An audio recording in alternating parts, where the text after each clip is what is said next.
Hello boys and girls, RLC series சர்க்கியூட்டை ஒரு 2 நிமிஷத்துல டக்குன்னு கத்துக்கலாமா? முதல்ல இது ஒரு சூப்பர் ஈஸியான கொஸ்டின் தான். ஃபர்ஸ்ட் விஷயம், நீங்க இதுல சர்க்கியூட் டயக்ராம்ல தான் கொஸ்டினை ஆரம்பிக்கணும். ஒரு ரெசிஸ்டர், அதுக்கு அடுத்து ஒரு இண்டக்டர் அண்ட் ஃபைனலா ஒரு கெபாசிட்டர். இது மூணு சீரிஸ்ல கனெக்ட் ஆயிருக்கணும் ஒரு ஏசி சோர்ஸ்ல. ஸோ இதோட ரெசிஸ்டன்ஸ் ஆர், இங்க இருக்கிற இண்டக்டன்ஸ் எல், அங்க இருக்க கெபாசிட்டன்ஸ் சி, இங்க இருக்கிற பொட்டன்ஷியலை நம்ம V is equal to V0 sin omega t அப்படின்னு எடுத்து எழுதலாம்.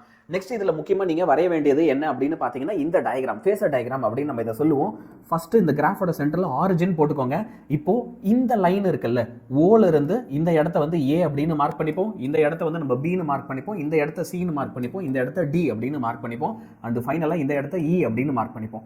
இப்போ இந்த இடத்துல ஐ போட்டுக்கோங்க. ஓல இருந்து இந்த ஏ வரைக்கும் இருக்க இந்த செக்மெண்ட்டை நம்ம என்ன சொல்லுவோம் அப்படின்னா கரண்ட்னு சொல்லுவோம்.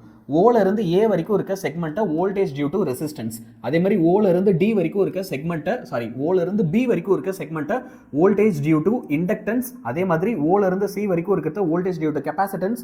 ஓல இருந்து டி வரைக்கும் இருக்கிறது VL மைனஸ் VC. அடுத்து ஓல இருந்து வி, அதாவது இந்த இ இருக்குல்ல, இதை வந்து ஜஸ்ட் விஎம்னு எழுதிக்கலாம். இப்போ இந்த விஎம்முக்கும் அதே நேரத்தில் இந்த கரண்ட்டுக்கும் நடுவில் இருக்கிற ஃபேஸ் டிஃபரன்ஸை ஃபை அப்படின்னும், இங்கே இருக்கிற ஃபேஸ் டிஃபரன்ஸை ஒமேகா டி அப்படின்னு எடுத்து எழுதிக்கலாம். இதெல்லாம் முடிச்சிட்டா டயக்ராம் உங்களுக்கு ஓவர். இப்போ இந்த டயக்ராம்ல நம்ம எழுதின பார்ட்ஸ் எல்லாம் எடுத்து கரெக்டாக லிஸ்ட் பண்ணீங்கன்னா theory part complete. For example, கரண்ட்டை வந்து நம்ம OI அப்படின்ற ஃபேஸரால ரெப்ரசென்ட் பண்ணோம். இதே வோல்டேஜ் அக்ராஸ் ரெசிஸ்டர் எடுத்துக்கிட்டீங்க அப்படின்னு பார்த்தீங்கன்னா OA வெக்டார், இது OB வெக்டார், அண்ட் ஃபைனலாக கெபாசிட்டன்ஸ்க்கு OC வெக்டார் இல்லைங்களா? இப்போ நெக்ஸ்ட் வந்து அப்போ இந்த OI வெக்டார் எனக்கு இங்க எதை ரெப்ரசென்ட் பண்ணுதுன்னா current. OA vector voltage across resistance. அப்ப அதனால அதை வந்து நான் என்ன செய்ய போறேன் அப்படின்னா IR அப்படின்னு எழுத போறேன். அதே மாதிரி இண்டக்டன்ஸ்க்கு I into XL ன்னு எழுத போறேன், கெபாசிட்டன்ஸ்க்கு I into XC அப்படின்னு எழுத போறேன். இப்போ இந்த வேல்யூ எல்லாத்தையும் எடுத்துட்டு வந்து நம்ம டெரிவேஷன்ல சப்ஸ்டிட்யூட் பண்ணோம். முதல் விஷயம், இந்த சர்க்கியூட் வந்து இண்டக்டன்ஸ் அதிகமா இருக்கு அப்படின்னா அப்போ VL மைனஸ் VC அப்படின்னு இண்டக்டன்ஸ் உடைய வோல்டேஜையும் கெபாசிட்டன்ஸ் வோல்டேஜையும் மைனஸ் பண்ணுவோம். அப்போ இந்த VL மைனஸ் VC தான் நம்ம D வெக்டார் அப்படின்ற ஃபேஸரால ரெப்ரசென்ட் பண்ணணும். இப்போ டெரிவேஷன் பார்ட்டுக்கு வந்தீங்க அப்படின்னா V square is equal to parallelogram law படி V square is equal to VR square plus VL minus VC.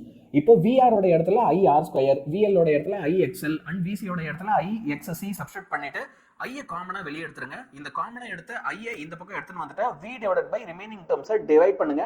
இப்போ டிவைட் பண்ணும்போது இந்த root of R square plus XL minus XC whole square, இது மொத்தத்தையும் நம்ம Z எடுத்து எழுதி இந்த Z தான் நம்ம இம்படன்ஸ்னு ஷார்ட்டா சொல்லிடுறோம். இப்போ ஃபைனலா tan phi உடைய ஃபார்முலாவுக்கு VL minus VC divided by R, tan phi உடைய ஃபார்முலாவுக்கு again XL minus XC by R phasor டயக்ராம்ல இருந்து ரெண்டு ஈக்குவேஷன் எடுத்து எழுதி முடிச்சிட்டீங்கன்னா அதோட உங்களுக்கு RLC series circuit over 5 marks செம்ம ஈஸியாக கிடைச்சிரும். இதே மாதிரி உங்களுக்கு நிறைய வீடியோஸ் வேணும் அப்படின்னு ஆசைப்பட்டீங்கன்னா எந்த கொஸ்டின் வேணுமோ அதை கவர் பண்ணுங்க. நான் உங்களுக்கு அதை எடுத்து இதே மாதிரி ஃபாஸ்ட்டாக ரெக்கார்ட் பண்ணி ஒரு வீடியோவை போடுறேன்.